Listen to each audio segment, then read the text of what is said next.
Le tribunal correctionnel est une juridiction pénale. Il juge les délits, c'est-à-dire les infractions d'une gravité supérieure aux contraventions, mais inférieure aux crimes. Les délits sont punis par un maximum de 10 ans d'emprisonnement. Il s'agit en majorité de vol, de violence et d'infractions en matière de circulation routière.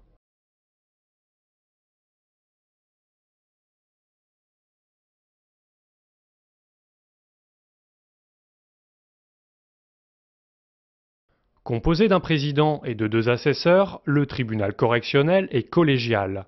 La décision est prise en commun par 3 juges. Le président dirige les débats et interroge le prévenu.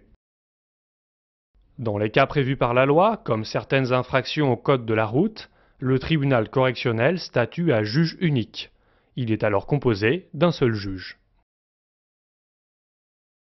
À l'audience, le procureur de la République ou son substitut défend les intérêts de la société.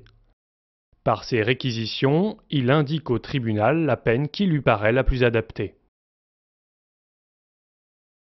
Le greffier note le déroulement des débats et les déclarations des personnes interrogées par le tribunal.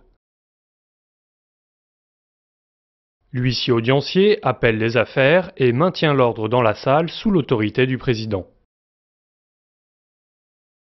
La personne jugée est appelée le prévenu. Elle comparaît libre ou détenue. L'assistance d'un avocat n'est pas obligatoire. Si le prévenu souhaite bénéficier d'un avocat mais n'en connaît aucun, un avocat commis d'office est désigné pour l'assister. L'avocat défend les intérêts de son client en plaidant devant le tribunal. S'il y a une victime, elle doit se constituer partie civile pour faire valoir ses droits et demander des dommages et intérêts.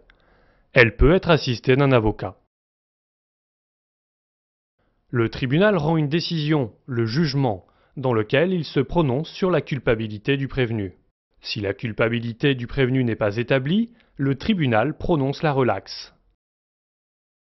Le tribunal correctionnel peut prononcer des peines d'amende et d'autres sanctions, comme le travail d'intérêt général ou le stage de citoyenneté, mais aussi des peines d'emprisonnement.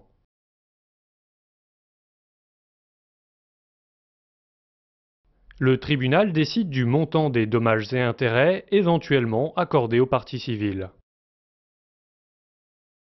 S'ils ne sont pas d'accord avec le jugement rendu, seuls le prévenu et le procureur peuvent faire appel.